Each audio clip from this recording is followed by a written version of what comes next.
Okay, Paul, let's look back at what's been another pretty good week. 2 wins out of 2. You couldn't have asked for much more, could you? No, the lads, we keep raising the bar, and the lads keep, they keep putting in the performances to, and getting good results. So yeah, it's been a good week. And what's probably been most pleasing is the fact that they've not been easy wins, have they? You've really had to fight and battle hard to get these 6 points. Yeah, I think it's the 2 games that we've had are going to set us up nicely for the next 10 now. So I think the next 10 are going to be just as hard. So it's probably a warning of what's to come. Mm. Why do you do it? How can you do it? Every year it's exactly the same. Paul Cox comes good after the Christmas, and it's happening yet again. Honestly, I don't know. I do enjoy this second part of the season, but it's down to the players.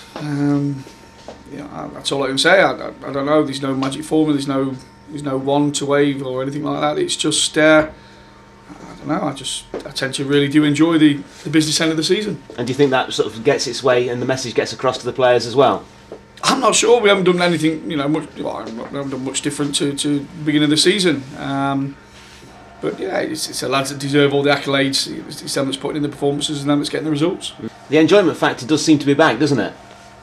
Yeah, just after the game, I went and had a few pints with the with the supporters, and they're over the moon, and they've really got the bug now. And I think home and away, from what I've been told, the support's going to be very, very impressive, as it has been all season.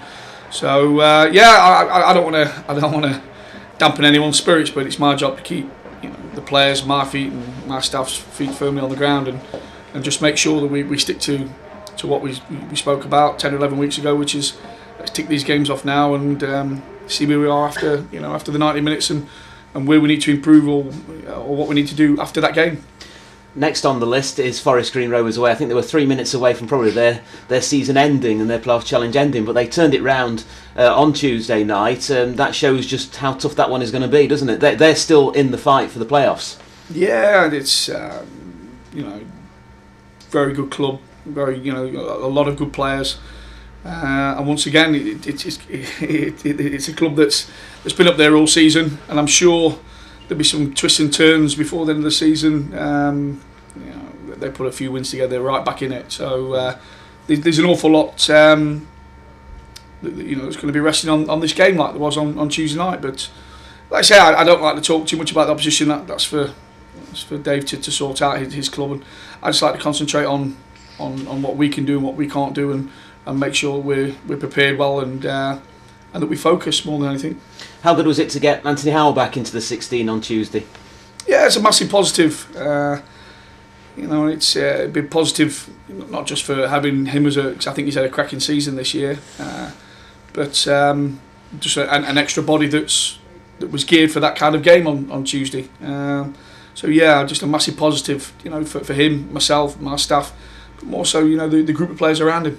What about Ross Dyer and Jake Spate? Are they coming along well? I don't think Jake will be a million miles away. He had a bit of a setback with his knee. He was getting a little bit of swelling in there, so we took him back to see the specialist. But Jake's a very fit lad and a strong boy. I don't think he'll be too far away, which would be a massive plus for us. Ross, we're going to have to wrap up in kid gloves because he's, it was a real nasty injury that he had. But we'd love him back before the end of the season if we can. What a massive plus that'll be, because he would add to us. But if not, then we're going to have to build Ross into next season. What stage are we with Ross at the moment? Are we on schedule with him? Yeah, well, he's ahead of schedule. He's running, he's doing everything.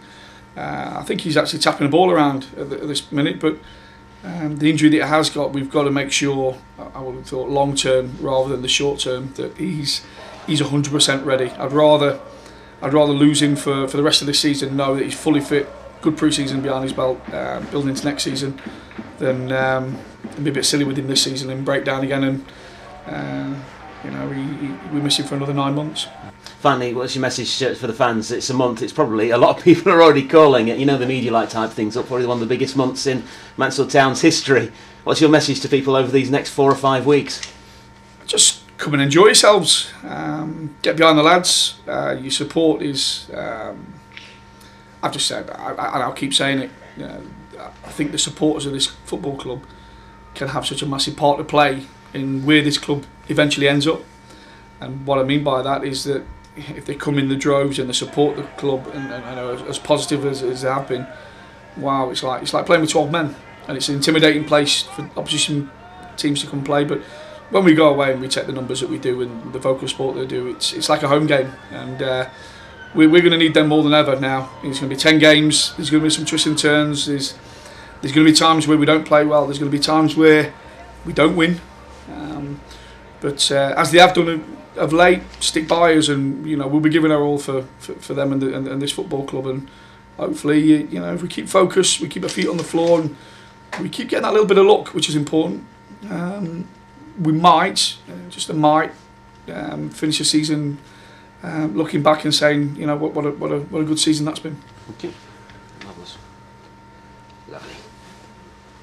So Jake was going to be playing some part in the reserve game this week, wasn't he? Is that now not going to happen? No, he didn't play last night against Hull. Like I say, a little bit of swelling in the knee.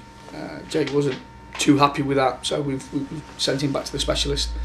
Hopefully we'll get some news before we leave tomorrow. How did the reserve game go? We lost 2-1. Some good performances though. And that's ultimately what I'm looking for. I travelled up there last night, North Ferriby.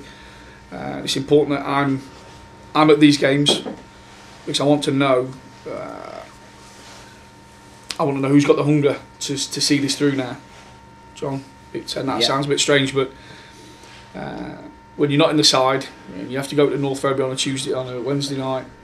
Tuesday night. Was it Wednesday night? Wednesday night. Yeah, so I'm losing track of days. Yeah. Cold. Playing against a young side that's full of desire. Things aren't going really well for you because you're not in the 11. I want to see mental strength. I want to see people that are still hungry to get in this side, because as we saw with Matt Reed the other night, some of these players are going to have a massive part to play in our season.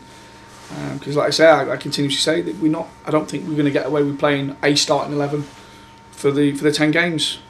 Something at some point we'll give. That's what I'm expecting anyway.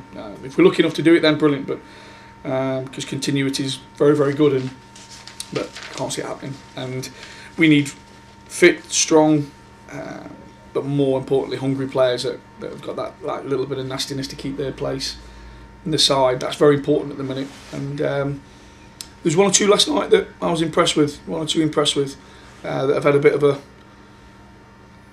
been in the squad or in the team and probably I've had to make some big decisions and probably left them out.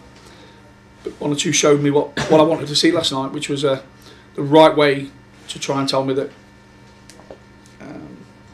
they're still here and they're still hungry to get in this 11.